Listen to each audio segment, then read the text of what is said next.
My dear friends, कैसे हैं आप लोग। आज मैं बात करने वाला हूं congenital anomalies of the kidneys and urinary tract. Kidney में या यूरिनरी ट्रैक में कौन कौन सी कंजेनाइटल एबनॉर्मलिटीज़ पाई जाती हैं। तो देखिए, सबसे पहले हम बात करते हैं कि what is congenital abnormality. Congenital abnormality कहते हैं किसको हैं। तो देखिए, congenital anomalies are the abnormal variations in the anatomy at the birth that affect the functions of the kidney and the healthy excretion of urine from the body. ये एक by birth defect होता है जो कि kidney के structure को और kidney के फंक्शंस को ये अफेक्ट करता है।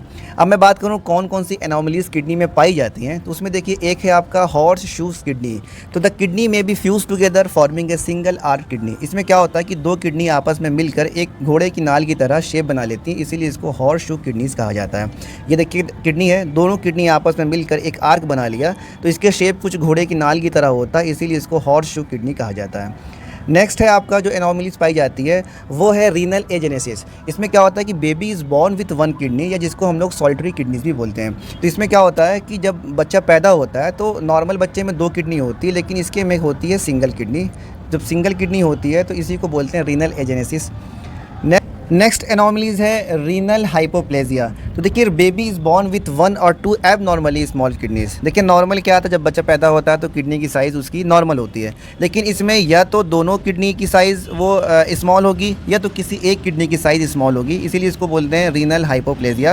यानी किडनी की जो साइज़ होनी चाहिए थी वो किडनी की साइज़ बच्चा अचीव नहीं कर पाता है। पॉलीसिस्टिक और मल्टीसिस्टिक kidney disease. One or both kidneys have fluid filled cyst.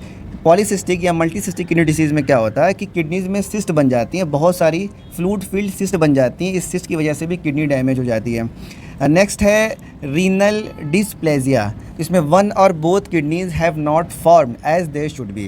देखिए, जब नॉर्मल आदमी बच्चा पैदा होता है तो किडनी पूरी तरीके से फॉर्म हो जाती है, पूरी तरीके से किडनी बन जाती है, लेकिन जब रीनल डिस्प्लेजिया होता है तो उसमें चाहे तो एक किडनी या दोनों किडनी जैसा बनना चाहिए था वैसे पूरी तरीके से डेवलप नहीं होती या वैसे ये बनती नहीं है, इसलिए इनको बोलते हैं रीनल डिस्प्लेजिया।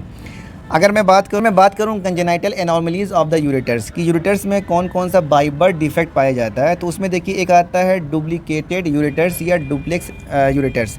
इसमें क्या होता है कि one kidney drain to the bladder with two ureters instead of one. यानी कि किडनी देखिए क्या करती है कि एक ही यूरेटर से वो यूरिन को पास करती है, लेकिन जब डुप्लीकेटेड यूरेटर होता है तो किडनी दो यूरेटर से यूरिन को ब्लैडर में पास करती है, इसलिए इसको बोलते हैं डुप्लीकेटेड यूरेटर्स, या यूँ कह लें आप कि इसमें दो यूरेटर पाए जाते हैं किडनी में। नेक्स्ट है यूरेट्रोपेल्विक जंक्शन ऑब्स्ट्रक्शन। इसमें क्या होता है कि एक blockage in the area where kidney attaches to the ureter. Kidney ureter से जहाँ पर अटैच होती है वहाँ पर ऑब्स्ट्रक्शन पाया जाता है, तो इसमें क्या करते हैं कि इस ऑब्स्ट्रक्शन को कट कर दिया जाता है और कट करके फिर वापस से इसको एनास्मोसिस कर दी जाती है, ये इसका इलाज है। नेक्स्ट है यूरेट्रोवेसिकल जंक्शन ऑब्स्ट्रक्शन। इसमें क्या होता है कि blockage in the area where ureter attaches to the bladder.